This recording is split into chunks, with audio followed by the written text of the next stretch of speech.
Ex-UK PM Rishi Sunak respects Indian heritage, unlike Kemi Badenoch who denigrates Nigeria presidency. So we should be promoting what? Corruption, poverty, nepotism. Is that what she should be promoting? The fact that there is so much poverty in the country. Is that what she should be promoting? What does she want to promote? At least there is law and order in India. Unlike Nigeria, there is law and order in India, no matter how we try to paint it. Yes, they have some poor people there too, but yes, there is law, there is order in India. His parents are living fine. Which is respecting his Indian heritage? Which heritage do we have in Nigeria that Kemi Badenoch wants to protect? The administration of President Bola Ahmed Tinubu has criticized UK Conservative Party leader Kemi Badenoch for her recent remarks likening governance issues in Nigeria to potential risk facing the United Kingdom. Badenoch made the comments during her first speech of the year at an event organized by Onward, a British think tank where she warned of the risk of ineffective governance in the UK.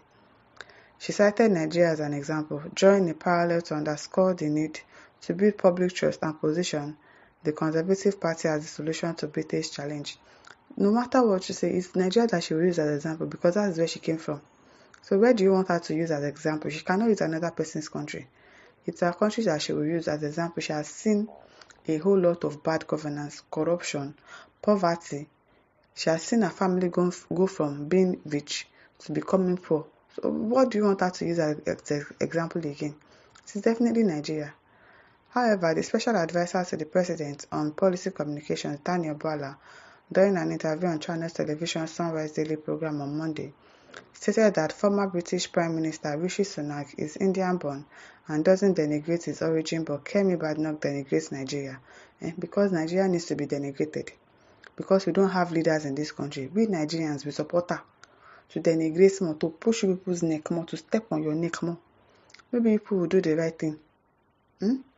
Bwala accused Badenoch of denigrating Nigeria to gain political advantage in the UK. Now sabi that one.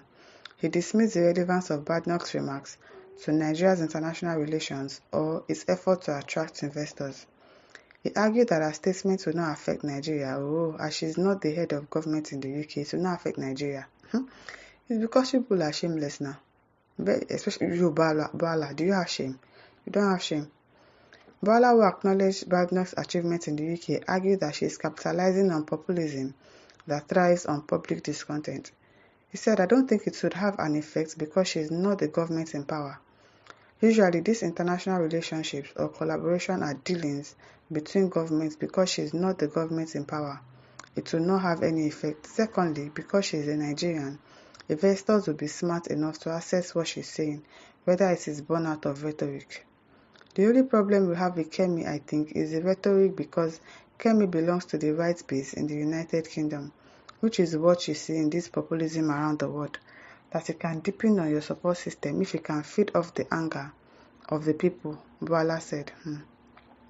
And so she's building a rhetoric of denigrating Nigeria, demarketing in Nigeria, so she can probably win the acceptance or acceptation of the right in her party. Well, everything she's saying about Nigeria is not as if she's lying, Abby. And I will not say, okay, she's lying to make her win election in UK. Everything she's saying is the truth. If you call it denigrating, that's your business. It is the truth. And we too, as citizens, we've complained, and our leaders have decided that no, they will not change. So maybe as Kemi is calling people out now, people will have small shame and do better. But no, obviously, you don't have shame. You don't have shame. And that to me is counterproductive because if you look at Rishi Sunak, is also of Indian origin. There has been this issue of gang rape in India and you think it's okay.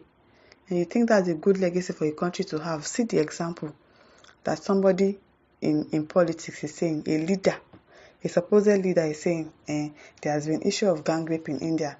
He has never used that as a weapon to promote what he believes to be a departure from what is likely to be believed as hereditary or history of the Indian people, but she has always denigrated Nigeria. Bwala, obviously, you don't have sense. You don't.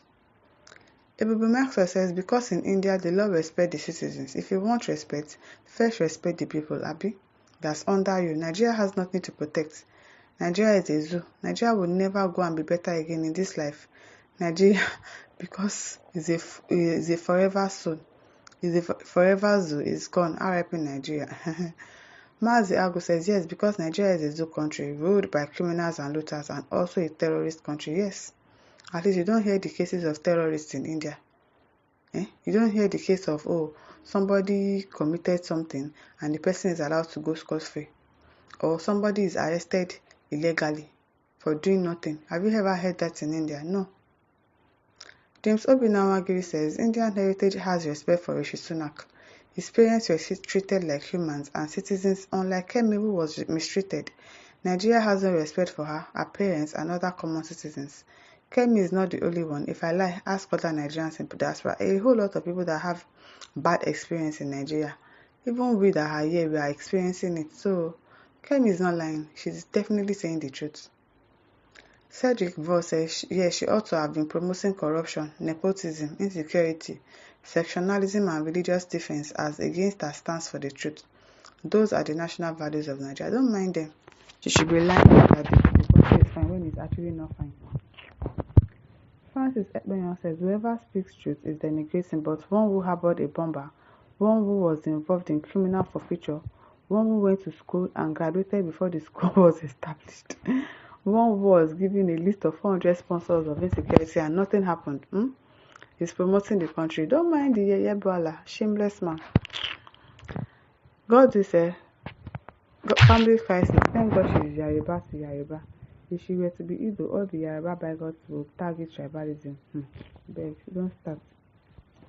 Peter Davis says, normally, Nigeria not like who they talk truth. They don't like them.